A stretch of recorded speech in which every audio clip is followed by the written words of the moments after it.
برادران ملت اسلامی، السلام علیکم ورحمۃ اللہ وبرکاتہ۔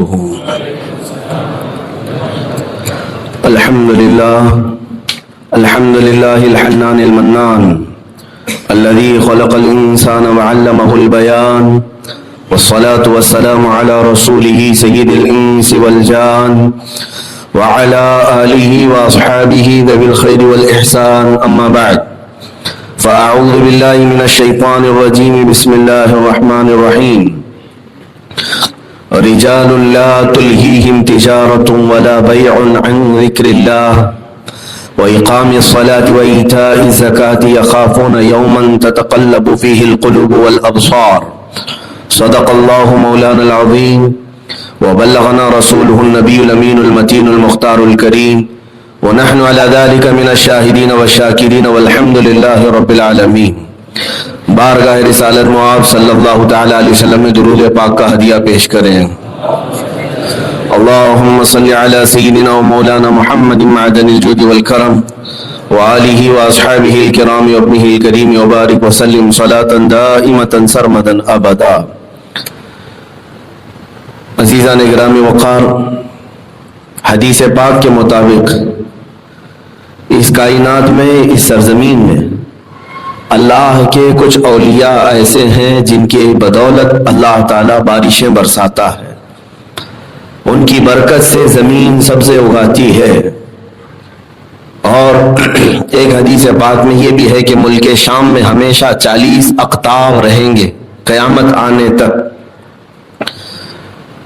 اسی طرح سے اہل اللہ جہاں ہوتے ہیں ان کی بدولت اللہ تعالیٰ اپنی رحمتوں کا نزول فرماتا ہے۔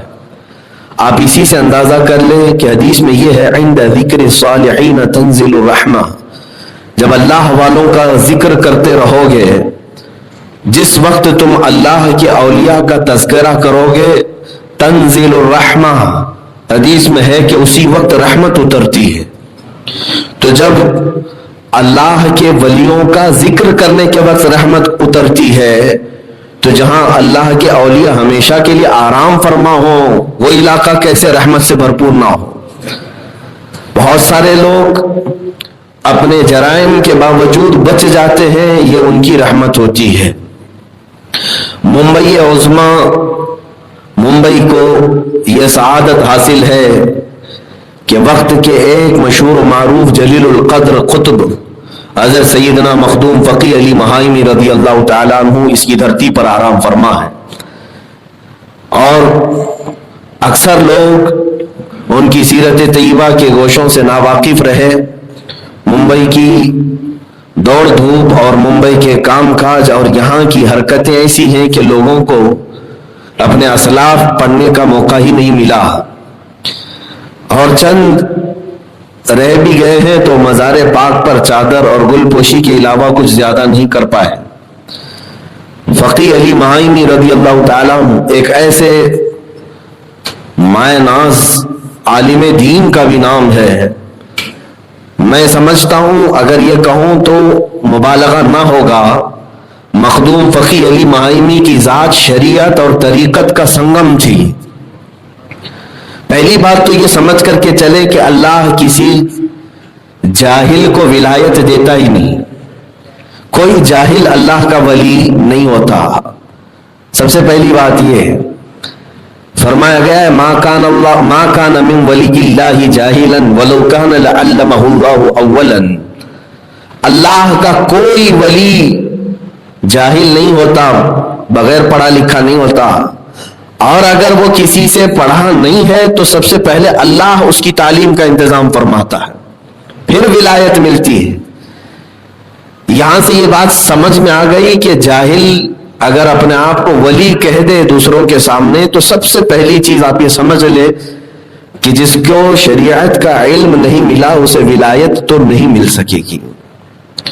ولایت بہت دور کی بات ہے میرے عزیزوں، فقط عابد جو ہے عبادت کر کے بغیر علم کے اگر وہ یہ سمجھے کہ مجھے ولایت مل جائے گی، یہ غلط خیالی ہے، اس کی خام خیالی۔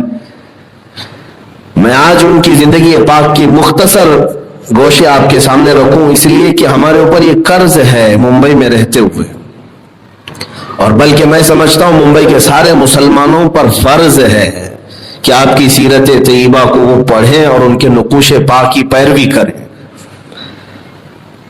میں نے آیت اسی لیے شروع میں تلاوت کی کہ اللہ تعالیٰ فرماتا ہے کچھ ایسے مرد ہیں جن کو دنیا کی تجارت غافل نہیں کرتی اللہ کے ذکر سے، دنیا کے لین دین، دنیا کے جھمیلے انہیں غافل نہیں کر پاتے۔ کس چیز سے؟ عن ذکر اللہ، اللہ کے ذکر سے اور نماز اور زکوٰۃ کو پورا کرنے سے۔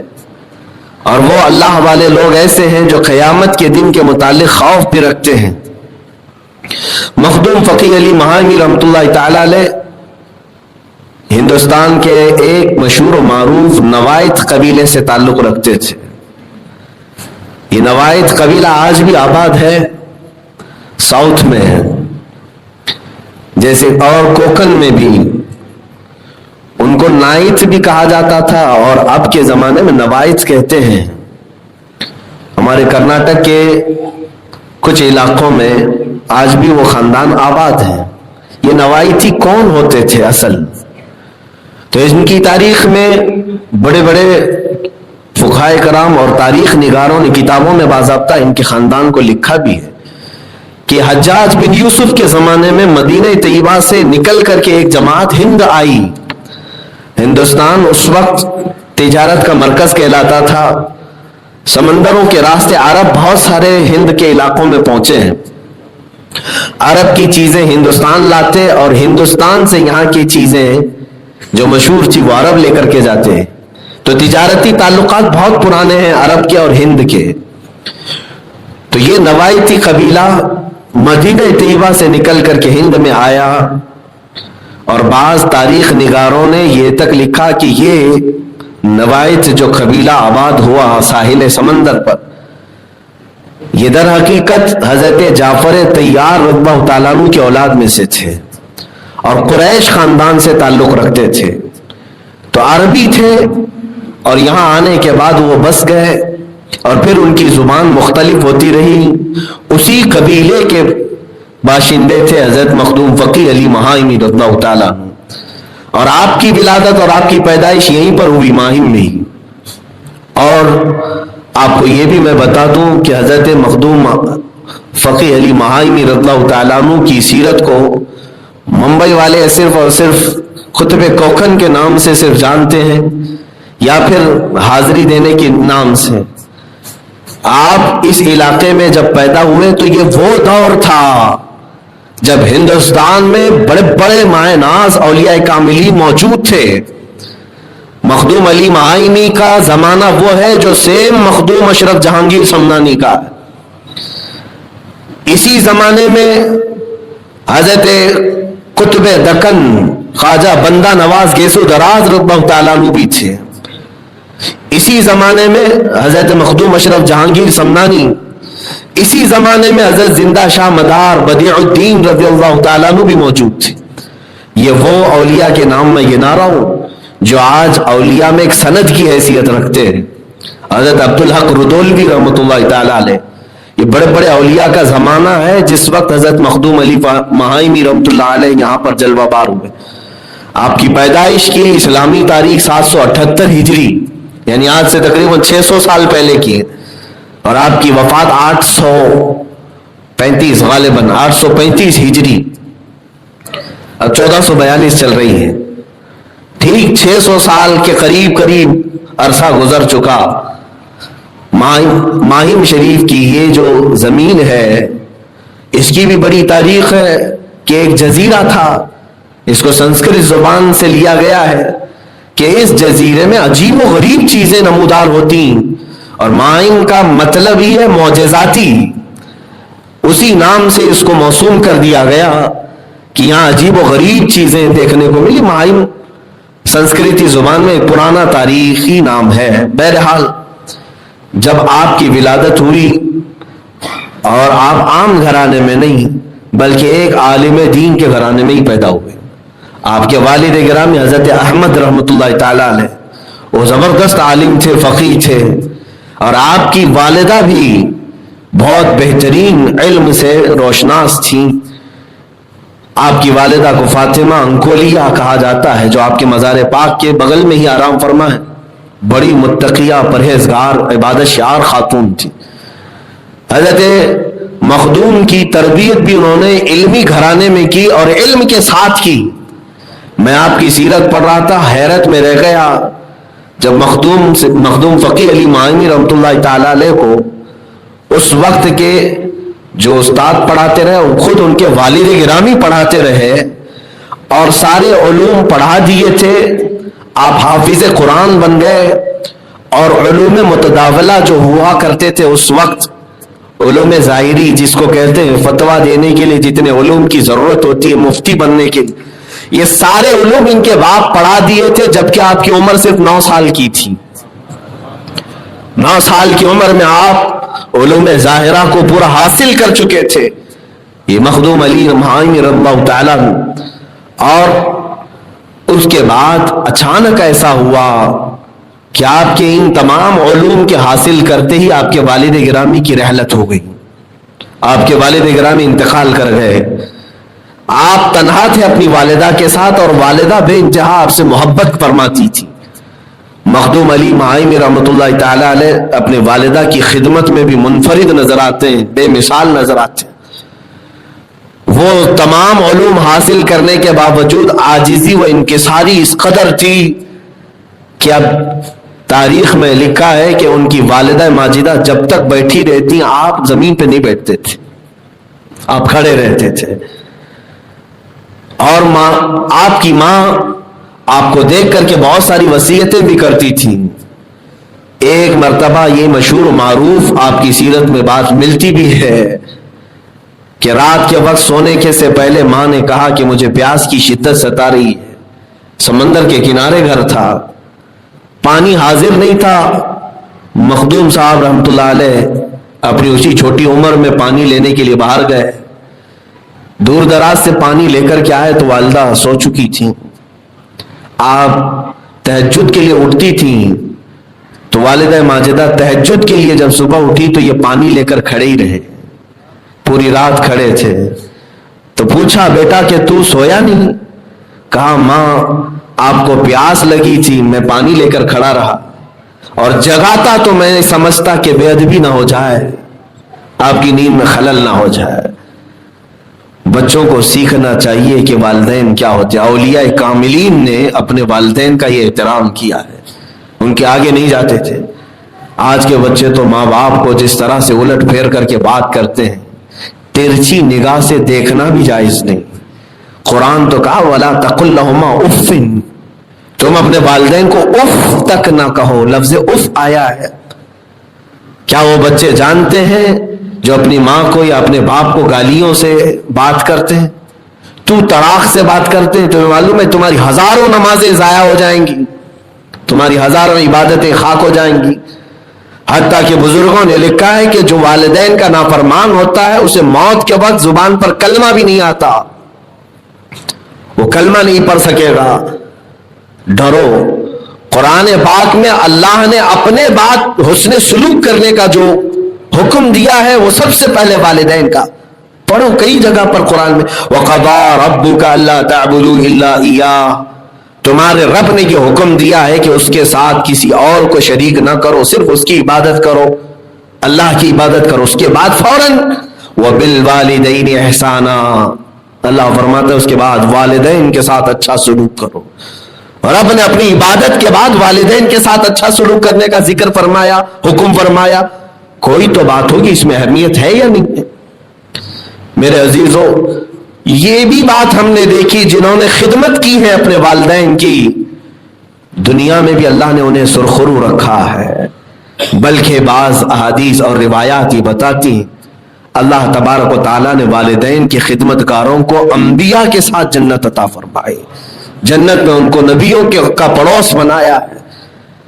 انسان ہے والدین جو بھی ہیں، لیکن تمہاری بڑی آزمائش ہے، وہ دیکھا جائے گا تمہیں. والدین اللہ تعالیٰ لے کر کے بھی آزماتا ہے اور تمہارے ساتھ رکھ کر کے بھی آزماتا ہے. اور ایک بات یہ بھی یاد رکھ لینا، جوانی میں ہر کوئی والدین کی خدمت کر لیتا ہے. جب ماں باپ جوان ہوتے ہیں، اپنے ہاتھ سے کھا پی رہے ہوتے ہیں، جس وقت والدین بوڑھے ہو گئے، قرآن میں یہی کہا اما یبلغن عندک الکبر احدہما او کلاہما، ان دونوں میں سے کوئی ایک بڑھاپے کو پہنچ جائے یا دونوں بوڑھے ہو جائیں، تب اللہ فرماتا ہے کہ تم آپ جھڑک کر بات نہیں کرنا۔ جب تک وہ ٹھیک ٹھاک ہے، صحت مند ہے، بچے ڈر کر کے سیدھے سلامتی کے ساتھ ہی بات کرتے ہیں، لیکن جب وہ بوڑھے ہو جائیں تو بچے ان پر حکومت کرنے لگ جاتے ہیں، ان کے کھانسنے پر بھی تکلیف ہوتی ہے۔ میرے عزیزو، جس کی عاقبت برباد ہو اور جس کی آخرت تباہ ہے، وہ شخص ہے جو دنیا میں اپنے والدین کے ساتھ برا سلوک کرتا ہے۔ یہاں تک کہ میرے آقا نے فرمایا اگر مجھے معلوم ہو کہ کسی گھر میں والدین کا نافرمان رہتا ہے تو میں اس گھر کو آگ لگا دوں۔ اللہ کے نبی صلی اللہ تعالی علیہ وسلم نے فرمایا، اس لیے کہ وہ جہنم کی آگ میں ویسے بھی جلے گا۔ بات ہے مخدوم فقیہ علی مائمی کی، اتنا ادب کرتے ہیں اپنی ماں سے، رات کو پانی مانگا تھا، صبح تک لے کر کھڑے رہے، پھر والدہ نے پوچھا کہ اتنی دیر کھڑے ہونے کی کیا ضرورت ہے، تم سو جاتے پانی رکھ کر کے۔ تو آپ کہتے ہیں، دیکھیں یہ لفظ پر میں توجہ دیتا ہوں، آپ کہتے ہیں کہ ماں میں خدمتگار بننا چاہتا ہوں تمہارا، میں خدمتگار بننا چاہتا ہوں تمہارا۔ ماں نے سر پر ہاتھ رکھ کر کے کہا بیٹا تو خادم نہیں مخدوم بنے گا۔ اور آج نام کے ساتھ ایسا جڑا ہوا ہے کہ اصل نام لوگوں کو معلوم نہیں، لیکن مخدوم ضرور معلوم ہے۔ ان کا اصل نام ہے علی بن احمد نام ہے، لیکن جانتے کون ہیں؟ علاء الدین آپ کا لقب ہے، علاء الدین بن احمد، لیکن اکثر لوگ مخدوم ماہمی سے ہی جانتے ہیں۔ یہ ہوتی ہے ماں کی دعا، جب ماں کے زبان سے دل سے یہ بات نکل جائے اللہ تعالیٰ اس کو پورا فرماتا ہے۔ اسی طرح کی بات حضرت موسیٰ علیہ السلام کے زمانے میں ملتی ہے کہ آپ نے ایک دن اللہ تعالیٰ سے یہ سوال کیا کہ مولا مجھے یہ بتا کہ جنت میں میرا رفیق کون ہے، جنت میں میرا ہم نشین، میرے ساتھ رہنے والا کون ہے؟ تو اللہ تعالیٰ نے فرمایا فلاں قصاب جو گوشت کاٹتا ہے، گوشت بیچتا ہے، وہ آپ کے ساتھ جنت میں آپ کا ہم نشین ہے۔ تو آپ نے دیکھا کہ قصاب فلاں گوشت کاٹنے والا، آپ ڈھونڈتے ہوئے گئے تو گوشت کی دکان پر وہ مل گیا جس کی نشاندہی رب تعالیٰ نے فرمائی۔ دیکھا اس کا کیا ایسا نیک کام ہے، اس کو اللہ نے جلیل القدر پیغمبر نبی موسیٰ علیہ السلام کے ساتھ جنت میں رکھا۔ تو آپ نے شام تک اس کے ساتھ دیکھا، کچھ تو نظر نہیں آیا۔ جب شام میں وہ جانے لگا تو کچھ روٹیاں لیا، اپنے گھر پہنچا، اس کے بچے تھے چھوٹے سے، اور وہ اس سے چمٹ گئے کہ ابا ابا کہہ کر کے۔ جیسے وہ گھر پر آیا، آج دن بھر کھائے نہیں ہیں آپ، روٹیاں لے آئے ہوں گے، ہمیں کھانا کھلا دیں۔ اس نے اپنے بچوں کو سائڈ میں بٹھایا، دودھ لیا اور روٹی لیا اور اندر گیا۔ موسیٰ علیہ السلام ساتھ ساتھ تھے، دیکھا بستر پر اس کی بوڑھی ماں سوئی ہوئی ہے۔ اس نے اپنے بچوں کو روٹی کھلانے سے پہلے اپنی ماں کو دودھ میں بھگو کر ایک ایک لقمہ منہ میں ڈالتا رہا۔ ماں ہر لقمے پر یہ کھاتی تھی، نابینا ہو چکی تھی، ہر لقمے پر ہاتھ یوں آسمان کی طرف اٹھاتی اور کہتی اے اللہ میرے بیٹے کو موسیٰ کے ساتھ جنت عطا کر، اے اللہ میرے بیٹے کو موسیٰ علیہ السلام کے ساتھ جنت میں رکھ۔ وہ ہر لقمے پر یہ دعا کرتی تھی۔ حضرت موسیٰ علیہ السلام اس گھر سے باہر آئے اور پھر فرمایا ہاں اس کی شاید دکان میں بیٹھنے والی کوئی نیکی تو نہیں ہے، لیکن بستر پر جو روٹی کا لقمہ کھلاتا ہے اور ماں جو اپنے دل سے کہتی ہے اللہ نے اسے دنیا میں ہی پورا کر دیا ہے۔ میرے عزیزو، مخدوم کو مخدوم کہا ان کی ماں نے، اور آج تک مخدوم ہے، اور ایسے مخدوم ہے کہ اپنے تو اپنے غیر بھی انہیں مخدوم ہی کے نام سے یاد کرتے ہیں۔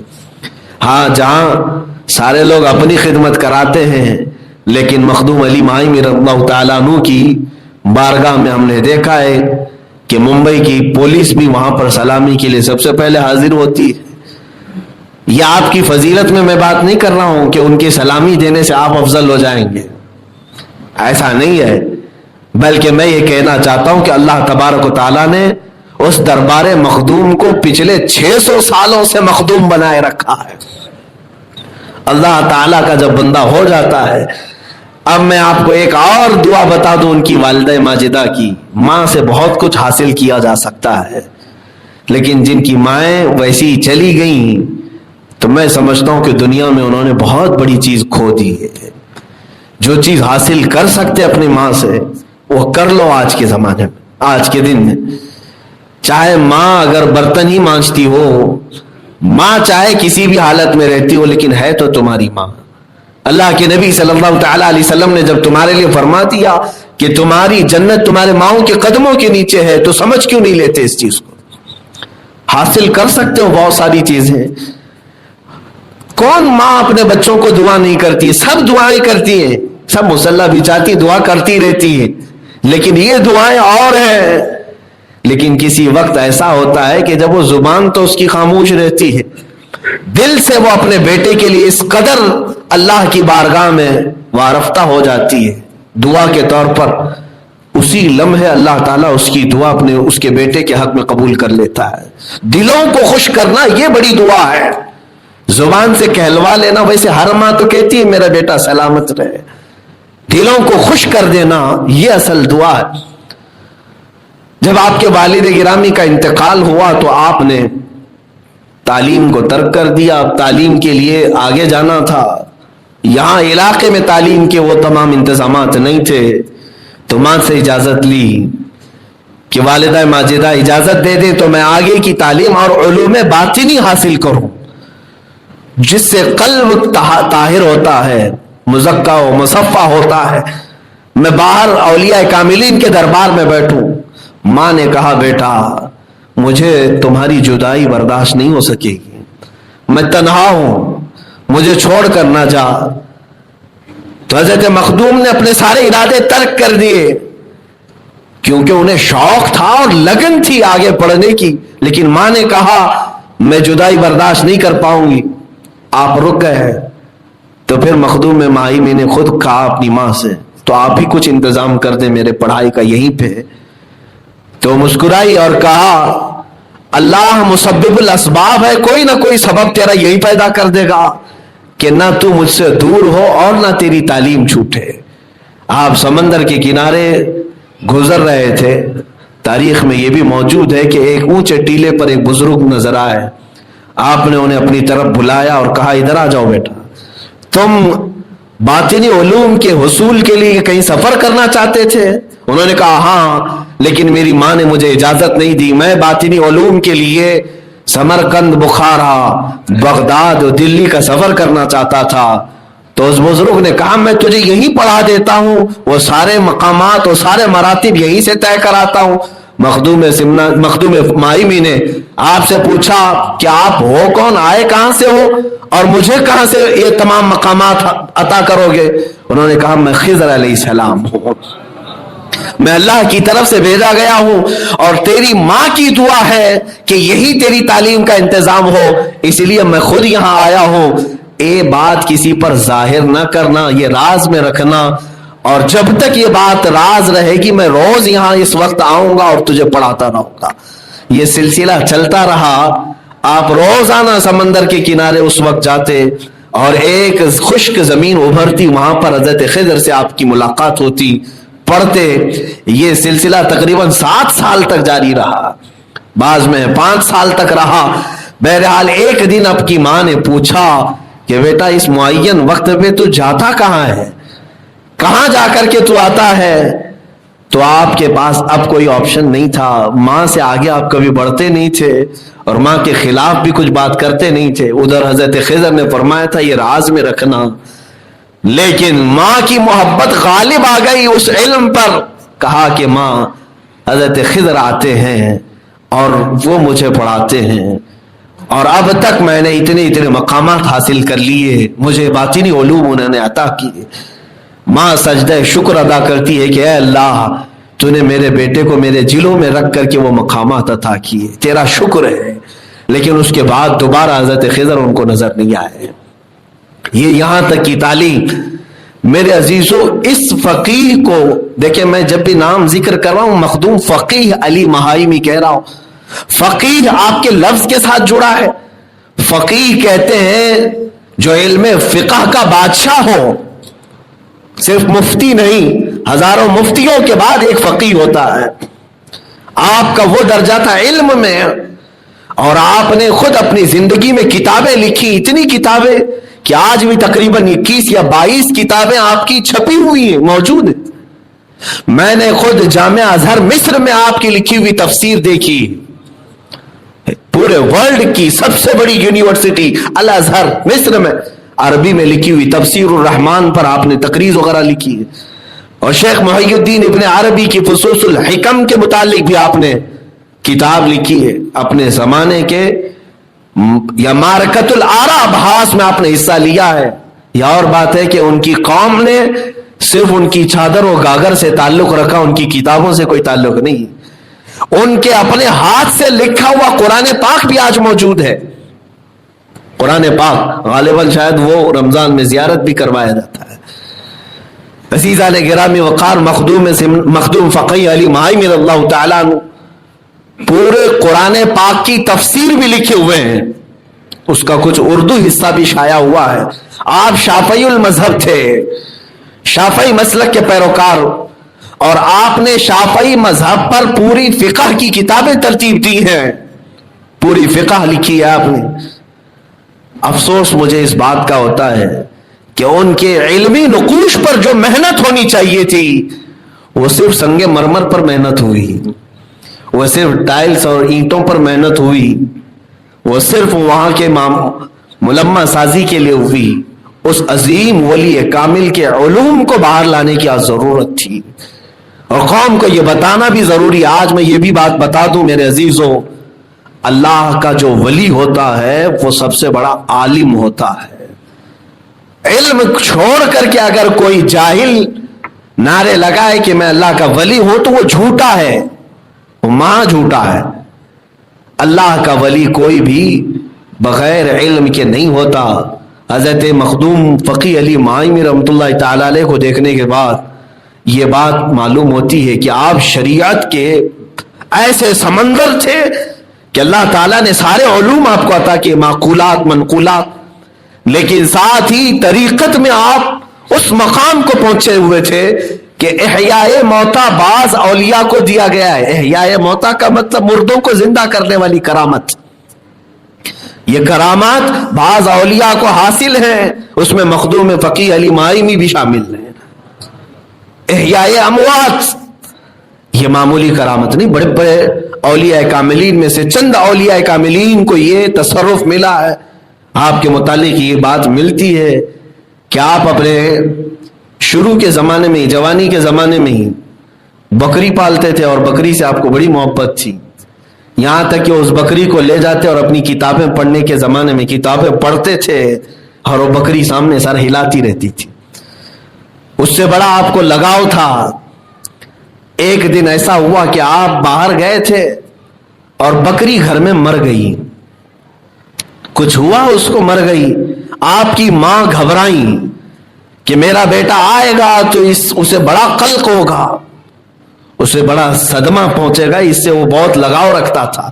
خادمہ سے کہا کہ اسے جلدی لے جا اور چھپا دے کہیں مٹی ڈال کر کے، تو خادمہ اٹھا کر کے وہ مری ہوئی بکری کو لے گئی اور کسی جگہ اس نے مٹی ڈال کر کے اس کو چھپا دیا۔ آپ آئے، آپ آنے کے بعد پوچھنے لگے کہ میری بکری کہاں گئی، تو کوئی جواب نہیں تھا گھر میں۔ ماں سے زبردستی سوال تو نہیں کر سکتے تھے، ماں نے خاموشی اختیار کی تھی، تو آپ ایک دو بار کے بعد تیسری بار نہیں پوچھ رہے تھے، لیکن خادمہ تو تھی۔ خادمہ کو آپ نے پوچھا سختی سے، بتا، سچ سچ بتا میری بکری کہاں ہے؟ وہ ڈر گئی، کہا کہ اگر نہ بتاؤں تو پھر میرا بھی برا حال نہ ہو جائے۔ کہا آپ کی بکری مر گئی۔ کیسے مری؟ کہا یہاں پر گھر میں پتہ نہیں اس سے کچھ ہو گیا تھا۔ کہا کہاں چھپایا؟ کہا میں نے اس کو مٹی میں چھپایا ہے۔ کہا وہ مجھے بولے بغیر کیسے مر گئی؟ ظاہر سی بات ہے کسی کی موت کسی کو بول کر کے تو نہیں آتی۔ کہا وہ کہاں ہے؟ وہ مٹی کی طرف دیکھا جہاں وہ چھپائی تھی، مخدوم علی فقی علی مہائی رحمۃ اللہ علیہ جلال میں تھے۔ کہا کہ میں اس کے ساتھ وقت گزارتا ہوں، میں اپنی تعلیم کے اوقات میں اس کو بٹھاتا ہوں، اور یہ اچانک ایسے کیسے جا سکتی؟ اس کا کان پکڑ کر زور سے اٹھایا اور وہ بکری زندہ کھڑی ہو گئی۔ یہ احیاء موتا جس کو کہتے ہیں، یعنی بعض اولیاء کاملین کو یہ تصرف حاصل ہے احیاء موتا کا، کہ مردوں کو زندہ کرنا، جو حضرت عیسیٰ علیہ الصلوۃ والتسلیم کا معجزہ تھا، اور اولیاء امت محمدیہ میں جو عیسیٰ علیہ السلام کے پرتو نبی ہیں ان کو یہ معجزہ کرامت کی شکل میں ضرور دیا گیا ہے۔ عزیزان گرامی اوقات، یہ طریقت کا راستہ تھا جو مخدوم علی مائی رحمۃ اللہ تعالی علیہ کا، اور شریعت میں وہ بحر ناپیدا کنار کہ آپ نے تفسیر بھی لکھی، فقہ بھی لکھی، حدیث میں بھی، سب علوم میں آپ نے اپنے قلمی نگارشات چھوڑی ہیں۔ ہونا یہی چاہیے، اب ممبئی والوں کو سمجھ میں آ جانا چاہیے کہ جھوٹے اور ڈھکوسلے باباؤں کے پیچھے نہ پڑے، بلکہ مخدوم فقی علی معایمی کو دیکھیں۔ اللہ کا جو ولی اور مخدوم ہوتا ہے وہ شریعت اور طریقت کا سنگم ہوتا ہے۔ شریعت میں بھی وہ عالم ہوتا ہے باعمل، اور طریقت اللہ تعالیٰ کی طرف سے اسے خود دے دی جاتی ہے۔ اللہ ہمیں مخدوم فقی علی معایمی کی اس بارگاہ سے فیض عطا فرمائے۔ ممبئی میں جتنے لوگ ہیں مولا تعالیٰ ممبئی والوں کو محفوظ رکھے مخدوم فقی علی معایمی کی برکت سے، اور ان کی وساطت سے اور ان کے وسیلے سے مولا ہماری دعائیں قبول فرمائے، ہماری عبادتوں کو قبول فرمائے۔ الحمدللہ جتنے ممبئی میں سنی صحیح العقیدہ ہیں سب وابستہ ہیں مخدوم فقی علی معایمی سے، اور یہ فرمایا گیا ہے کہ جو ان اولیاء کے آستانوں پر حاضری دیتا ہے یا انہیں سلام کرتا ہے وہ قیامت کے دن اس کے سلام اور اس کی حاضری کی گواہی بھی دیتے ہیں۔ اللہ تعالی ہمارے سب کے لیے مخدوم فقی علی معایمی کو قیامت کے دن ہمارا گواہ بنا